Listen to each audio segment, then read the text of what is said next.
Mari kita lanjutkan pembahasan ini, yaitu tentang peristiwa dan pengamatan. Nah, di sini kita akan melihat dua prinsip. Yang pertama adalah prinsip Galilean dan yang kedua adalah prinsip Einstein.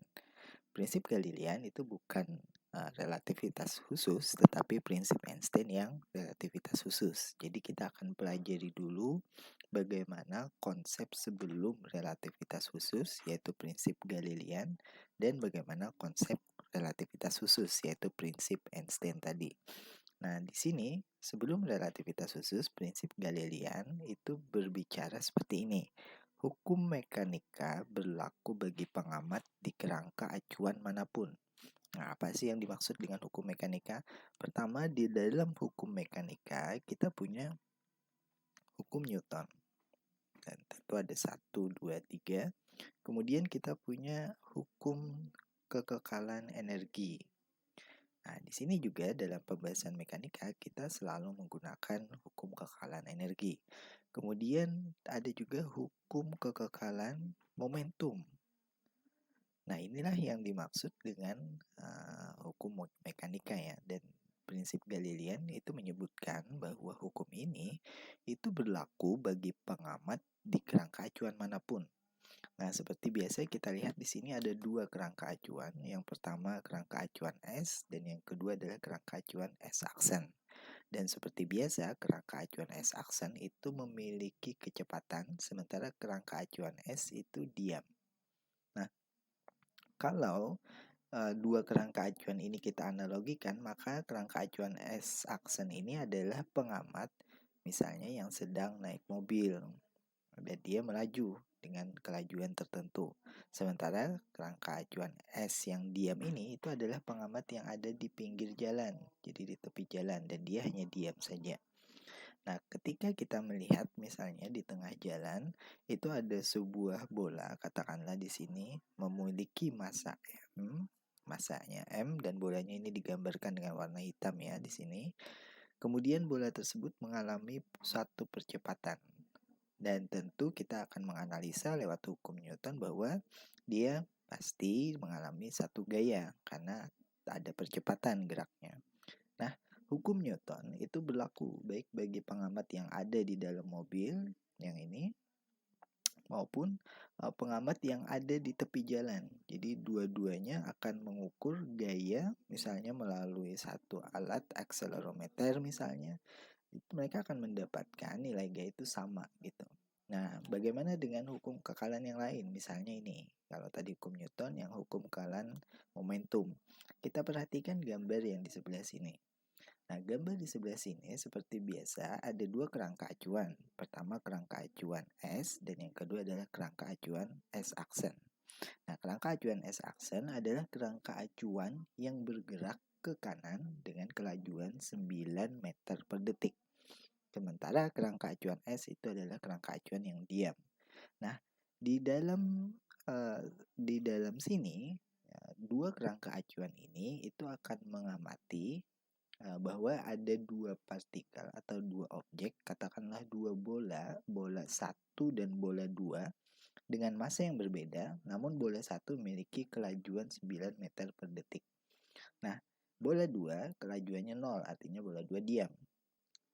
Ini kalau kita hitung, maka nilai momentumnya itu adalah tentu 9, tentu massanya ya 1 kg dikalikan dengan 9 ditambah massa bola 2 dikalikan dengan kecepatan bola 2. Nah, namun karena bola 2 kecepatannya 0, maka momentumnya hanya berasal dari bola yang pertama.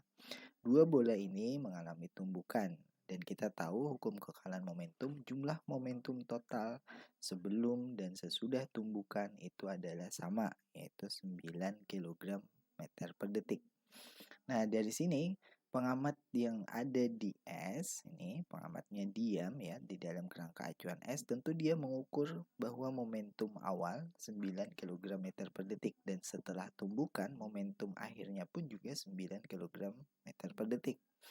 Nah, namun bagaimana dengan pengamat lain? Pengamat lain misalnya ada di dalam mobil melaju dengan kelajuan 9 meter per detik, kemudian di tengah jalan dia melihat dua bola ini bertabrakan, Apakah kecepatan kedua bola ini sama? Nah, bagi pengamat yang ada di kerangka acuan S-aksen, gambar yang dia lihat atau situasi yang dia lihat adalah yang bagian kedua ini. Jadi, kalau ini kita gambarkan bahwa pengamatnya ya melihat situasi yang seperti ini, apa yang dia lihat? Bagi pengamat di dalam mobil, mobilnya diam. Jadi mobil itu dalam kerangka acuan S-aksen itu diam terhadap pengamat yang ada di dalam mobil. Nah, ini yang kita dapatkan kan situasi seperti biasa. Namun bagi pengamat di dalam mobil yang bergerak itu justru adalah tepi jalannya atau jalannya. Dan bergeraknya kemana? Tentu dengan arah yang berlawanan dengan arah dari mobil tersebut. Namun kelajuannya sama. Nah, makanya di sini kalau mobilnya bergerak ke kanan dengan kelajuan 9 meter per detik, maka bagi pengamat yang ada di mobil, mobil itu diam. Sini S-aksen tidak ada kelajuan apapun, namun yang melaju adalah tepi jalan atau pengamat yang ada di jalan yang diam sebetulnya, tetapi bagi pengamat dalam mobil dia bergerak ke arah kiri minus 9 meter per detik. Nah, ini adalah situasi relatif yang kita maksud sebelumnya ya. Jadi arah kecepatan itu relatif di sini. Nah, tapi di sini kita akan bahas bagaimana dengan peristiwa tumbukan dua bola tadi. Jadi bola pertama kita lihat di sini 1 kilogram itu diam ternyata. Kenapa? Karena bola pertama sebetulnya kan punya kecepatan 9 meter per detik ke arah kanan nih. Namun karena kerangka acuan S-aksen juga 9 meter per detik ke arah kanan, maka bola pertama jadinya diam. Nah, bola kedua justru yang diam tampak bagi pengamat di S-aksen itu kecepatannya ke kiri 9 meter per detik. Nah, karena itu momentum total dari kedua bola ini saat terjadi tumbukan itu adalah 9 dikalikan masanya 2, kemudian 1 dikalikan 0. Jadi 9 kali 2 18 kg meter per detik. Nah, bagi pengamat yang ada di S-aksen ini, dia akan bilang momentum total bola ini sebelum tumbukan itu adalah minus 18 kg meter per detik. Bagi pengamat yang ada di kerangka acuan S yang diam ya di tepi jalan misalnya, momentum total itu bukan minus 18 tapi momentum total adalah 9 kg meter per detik. Nah, apakah ini berarti hukum mekanika tidak berlaku? Bukan begitu. Yang berlaku adalah kekekalannya. Jadi, kalau pengamat di kerangka acuan S bilang 9, maka setelah tumbukan juga 9. Nah, kalau kerangka acuan S aksen pengamatnya bilang totalnya min 18, maka setelah tumbukan juga min 18. Nah, itu hukum kekekalan momentum. Jadi, yang dimaksud adalah PI sama dengan P setelah setelah tumbukan P final yaitu 9 kg meter per detik bagi pengamat yang diam, yaitu pengamat di kerangka acuan S. Nah, sementara itu bagi pengamat di kerangka acuan S aksen, PI sama dengan PF itu adalah minus 18 kg meter per detik. Nah, mereka boleh jadi tidak sepakat dengan nilai momentum total, tetapi mereka sepakat bahwa hukum kekekalan momentum itu berlaku di kerangka acuan manapun. Jadi ini prinsip Galilean ya. Nah, apa yang dilakukan oleh Bapak Einstein? Bapak Einstein memperluas prinsip ini, yaitu beliau bilang bukan hanya hukum mekanika yang berlaku di seluruh kerangka acuan, tetapi hukum fisika berlaku bagi semua pengamat di kerangka acuan manapun. Nah, hukum fisika itu kan bukan hanya mekanika. Kita baru saja belajar tentang gelombang elektromagnetik. Nah, kita ingat gelombang elektromagnetik menurut persamaan Maxwell yang baru saja kita pelajari itu memiliki kelajuan yang disimbolkan dengan C, dan C-nya itu nilainya secara teori diturunkan adalah 3 kali 10 pangkat 8 meter per detik. Nah, Bapak Einstein memperluas prinsip Galilean tadi, yaitu hukum fisika berlaku bagi pengamat di kerangka acuan manapun. Kalau hukum fisika berlaku, berarti kecepatan cahaya yang merupakan bagian dari hukum fisika itu juga sama nilainya 3 kali 10 pangkat 8 di kerangka acuan manapun. Nah, coba kita lihat contohnya ya. Kalau di bagian bawah ini, Ini prinsip Galilean, dan prinsip Galilean tidak dipakai di sini, yaitu kecepatan itu bergantung pada pengamatnya, kecepatan cahaya. Nah, prinsip yang dipakai di sini adalah prinsip Einstein, yaitu hukum fisika berlaku di semua kerangka acuan manapun. Coba kita lihat, misalnya di sini ada 3 orang. Ada Amy, ada Katie yang naik sepeda, ada Bill. Amy dan Bill itu memegang senter, kemudian melepaskan sinar gelombang elektromagnetik atau cahaya, atau dia pegang pointer kemudian disinarkan. Nah, cahaya yang lepas dari pointernya Amy atau senternya Amy ini akan melaju dengan kecepatan c. Bagi siapa kecepatan ini diukur? Bagi pengamat Amy, dia akan melihat kecepatan cahaya c. Bagi pengamat Katie yang walaupun sedang bergerak dengan kelajuan yang sangat cepat ya 0,9 c, kecepatan cahaya yang datang juga tetap c. Nah, ini kan aneh, kalau di prinsip Galilean ini tidak terjadi yang seperti ini. Kita harus mengurangkan 0,9 c dikurangi c, yaitu nilainya minus 0,1 c harusnya. Tapi tidak, ini tidak berlaku pada cahaya. Nah, begitu juga dengan cahaya yang datang di depan. Bill yang melepaskan sinarnya dengan pointer misalnya, itu mengamati bahwa cahaya melaju dengan kelajuan c. Nah, Katie pun yang menyongsong datang mendekat ke arah Bill dengan kelajuan 0,9 c, itu bukan mendapatkan kecepatan cahaya 1,9 c karena dijumlahkan kan, 0,9 c ditambah c gitu. Bukan, tetapi kelajuan cahaya tetap bernilai c. Nah, ini benar-benar satu hal yang aneh ditinjau dari prinsip Galilean yang sudah kita pelajari sebelumnya gitu. Ada apa sih kok bisa cahaya ini memiliki kecepatan yang sama, tidak peduli dengan pengamatnya dari kerangka acuan manapun. Nah, coba kita analisa lebih dalam sedikit untuk melihat sebenarnya keanehan ini berasal dari mana gitu. Nah, misalkan di sini kita memiliki situasi di mana ada seorang pengendara sepeda. Nih, perhatikan gambar yang sebelah kiri ya. Nih, ada pengendara sepeda itu menjalankan sepedanya dengan kelajuan U. Ini kelajuan U meter per detik katakanlah, melewati satu pohon dan kemudian akan melewati tiang lampu. Jadi dia berjalan dengan kelajuan U.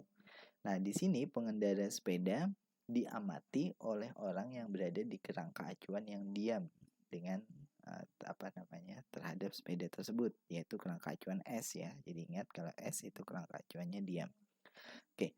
Nah, orang yang mengamati pada kerangka acuan S, dia dapat mengukur kelajuan dari pengendara sepeda ini. Dengan cara apa? Pertama, dia mengukur jarak antara pohon dengan tiang lampu, jaraknya delta X. Kemudian dia mengukur selang waktunya juga, berapa lama sih pengendara sepeda ini saat dia amati melewati pohon, kemudian melewati tiang lampu, berapa lama. Nah, U bagi pengamat di sini itu adalah delta X dibagi delta T. Nah, bagaimana dengan pengamat yang ada di kerangka acuan yang sedang bergerak? Nah, misalkan di sini ada kerangka acuan S-aksen, ini S-aksen ya. Ini sedang bergerak dengan ke kanan dengan kelajuan V. Nah, tentu di sini digambarkan adalah dari sisi pengamat yang ada di kerangka S-aksen. Nah, bagi pengamat yang ada di kerangka S-aksen, misalnya pengamat ini naik mobil melaju ke kanan dengan kelajuan V. Namun bagi pengamat ini bukan dia yang sedang melaju ke kanan, karena seperti tadi mobil dan dia itu terasa diam. Yang bergerak adalah pohon dan lampu yang bergerak ke arah kiri. Sementara dia melihat keluar dari jendela mobilnya, itu ada pengendara sepeda melewati pohon pertama kali, kemudian melewati lampu yang kedua. Jadi ini dua situasi atau dua peristiwa ya. Pertama, pengendara sepeda melewati pohon. Yang kedua, pengendara sepeda melewati tiang lampu. Nah, bagi pengamat di S-aksen, kerangka acuan S-aksen yang ada di mobil tadi yang sedang bergerak ke kanan, dia merasa dia diam saja. Yang bergerak adalah mobil, tiang lampu, dan pengendara sepeda. Dan mobil dan tiang lampu itu bergeraknya ke kiri gitu. Jadi kita lihat di sini gambarnya adalah mobil pohon ini arah ke vektor kecepatannya ke kiri, tiang lampu juga arahnya ke kiri. Nah, karena pohon dan tiang lampu arahnya ke kiri, sementara pengendara sepeda ini bergerak ke kanan, walaupun sekarang dengan kecepatan yang dia ukur U aksen ya. U aksen bagi pengamat di S aksen itu sekarang lebih kecil, namun dia mendapatkan hitungan delta X yang juga lebih kecil. Jadi perhatikan di sini panjang delta X untuk pengamat yang di S itu lebih besar, sementara jarak delta X untuk pengamat di S aksen itu lebih kecil. Nah, sementara dia juga menghitung delta T. Delta T dia hitung di sini sama seperti hitungan pengamat yang ada di S, yaitu besarnya adalah delta T, sama gitu, nggak berubah. Jadi di sini menurut logika kita, delta X atau jarak yang ditempuh oleh pengendara sepeda untuk melewati pohon kemudian lampu itu lebih kecil, dan ini delta X aksen ya di sini. Jadi kita tuliskan delta X aksen lebih kecil daripada delta X. Nah, delta X aksen ini adalah hasil pengukuran pengamat di S aksen. Sementara delta X ini adalah hasil pengukuran oleh pengamat yang ada di kerangka acuan S. Delta X aksen ditemukan lebih kecil dari delta X. Nah, sementara delta T ditemukan sama menurut dua pengamat ini. Nah, benarkah seperti ini? Kita sekarang coba analogikan pengendara sepedanya ini adalah cahaya. Nah, kalau ini adalah cahaya, maka kecepatannya adalah C. Jadi di sini kecepatannya adalah C, dan ingat tadi prinsip atau postulat dari Einstein itu adalah hukum fisika sama di semua kerangka acuan. Artinya kelajuan cahaya sama bagi pengamat di kerangka acuan manapun. Nah, kalau kelajuannya sama, berarti tidak peduli dia dilihat di kerangka acuan S aksen kah atau di kerangka acuan S, ini nilainya harus sama gitu. Oke, delta X mungkin berbeda. Delta X aksen ini lebih kecil kan di sini daripada delta X. Oke, nggak masalah, delta X-nya lebih kecil. Tetapi untuk mendapatkan C yang sama, kecepatan yang sama, supaya bisa sama keduanya ini, maka delta T-nya juga harus berbeda. Nah, analoginya seperti ini, sehingga prinsip Einstein yang bilang C harus sama, itu konsekuensinya adalah delta X itu berbeda di setiap kerangka acuan yang berbeda, dan delta T juga berbeda di setiap kerangka acuan yang berbeda, supaya ini bisa sama dengan. Nah, analoginya adalah misal kita jadikan angka ya, analogi sederhana. Ini delta X dibagi delta T, katakanlah delta X-nya delta X aksennya 9 misalnya, delta T aksennya adalah 3. Ini hasilnya adalah 9 bagi 3, nilainya adalah 3. Nah, delta X dan per delta T contohnya gimana? Delta X-nya lebih besar, katakanlah di sini 12. 12 kan lebih besar dari 9 kan. Delta X tadi lebih besar dari delta X aksen. Nah, supaya dia sama dengan 3, maka delta T-nya tidak boleh 3 lagi dong. Kalau dibagi 3 sini 4 kan. Jadi supaya hasilnya 3, maka delta T-nya juga 4. Nah, artinya apa? Kita boleh menyetujui postulat Einstein bahwa C itu harus sama, namun konsekuensinya adalah pengukuran jarak antara dua peristiwa, yaitu sepedanya lewat pohon dan lewat lampu, itu hasilnya akan berbeda bagi pengamat di kerangka acuan yang berbeda. Dan tidak hanya jarak loh yang berbeda, waktu. Jadi waktu yang kita kira sama di mana-mana, ukuran waktu itu ya 1 detiknya segitu, ternyata di sini juga ditunjukkan harus berbeda waktunya antara pengamat yang di S dan pengamat yang di S aksen. Jadi analogi yang seperti ini menunjukkan bagi kita ada sesuatu yang harus kita revisi. Apa itu yang kita revisi? Yaitu pengukuran jarak bukan absolut, harus dilihat siapa yang mengukur, dia di kerangka acuan yang mana, dan tidak hanya jarak tetapi juga waktu. Pengukuran waktu juga harus diukur oleh pengamat yang mana dan di kerangka acuan yang mana. Nah, ini satu revolusi dalam hukum fisika, dan ini sangat mengagetkan para fisikawan di zaman itu, karena Dengan kata lain, kita tidak lagi bisa mengukur kejadian atau peristiwa, ya kita sebut di sini peristiwa, dengan jam yang universal gitu, dibilangnya kan gitu. Tidak ada jam universal, tidak ada ukuran yang universal. Semua tergantung dari pengamatnya ada di mana dan di kerangka acuan yang mana. Oke, sekarang kita sudah dapatkan analogi untuk prinsip Einstein dan konsekuensinya. Sekarang kita detailkan beberapa istilah. Yang pertama adalah peristiwa. Apa sih itu peristiwa? Peristiwa itu adalah contoh yang tadi, pengendara sepeda melewati pohon, atau pengendara sepeda melewati tiang lampu, atau dalam hal gambar ini nih, satu peristiwa itu adalah petasan yang sedang meledak. Jadi petasannya meledak itu kita sebut sebagai satu peristiwa. Dan setiap peristiwa itu memiliki koordinat, dan koordinatnya bukan hanya ruang, ya kita lihat tadi, kita juga harus memperhatikan waktu. Jadi di sini muncul istilah baru. Kalau bahasa Inggris ini istilahnya adalah space time. Jadi di sini gabung antara ruang dan waktu, ya. Kalau di Indonesia kan kita gunakan sambungan strip, jadi ruang waktu. Dan ini bukan ruang saja, bukan waktu saja, tetapi ini adalah ruang waktu, space time. Nah, setiap peristiwa itu memiliki koordinatnya masing-masing. Artinya koordinatnya itu yang dimaksud ya ini maksudnya ya.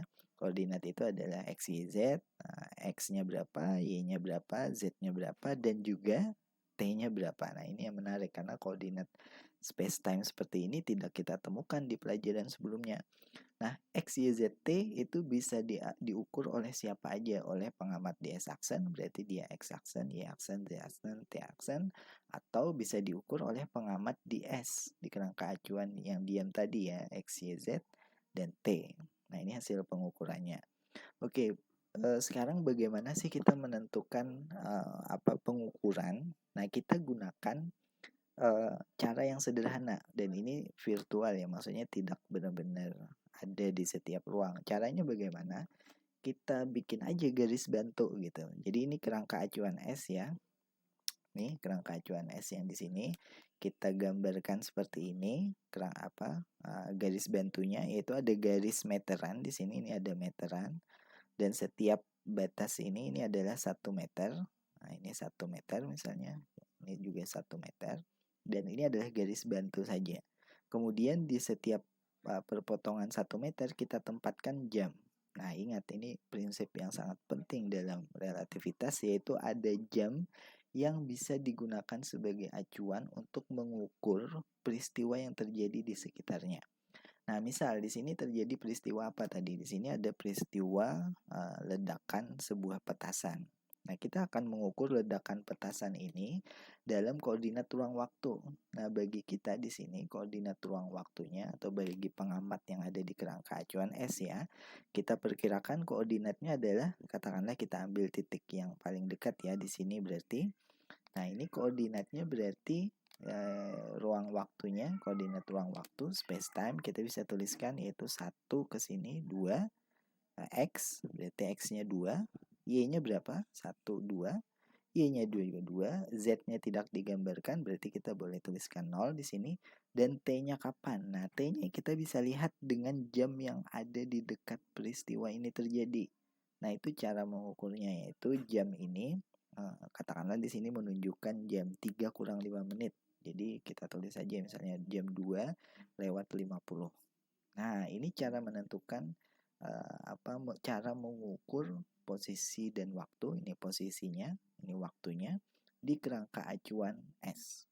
Nah, kita menggunakan garis bantu seperti ini. Jadi kalau garis bantu ini sebenarnya tidak ada, tapi kita gunakan untuk membantu kita melakukan pengukuran.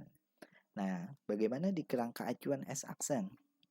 Jadi di kerangka acuan S aksen tentu kita akan dapatkan hasil yang berbeda.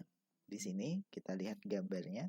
Ini kerangka acuan S aksen. Nih kita perhatikan kerangka acuan S aksen, dan posisi ledakannya, petasannya udah ada di sini nih. Kenapa? Karena kan kerangka acuan ini melaju ke kanan nih dengan kecepatan v. Jadi bukan ada di sini lagi, tetapi ada di sini. Nah, ini koordinat ruang waktunya bagaimana? Coba kalau kita dekati, ini yang paling dekat di sini nih. Jadi kita ambil saja misalnya koordinat ruang waktunya 0, X-nya, ya. aksennya adalah 2, Z-nya 0 karena tidak digambarkan, dan jamnya kita lihat nih, jamnya udah beda nih, ini jam 3 lewat, berarti kita tulis aja misalnya jam 3 lewat 10 menit. Nah, lihat koordinat ruang waktunya sudah berbeda di kerangka acuan yang berbeda pula.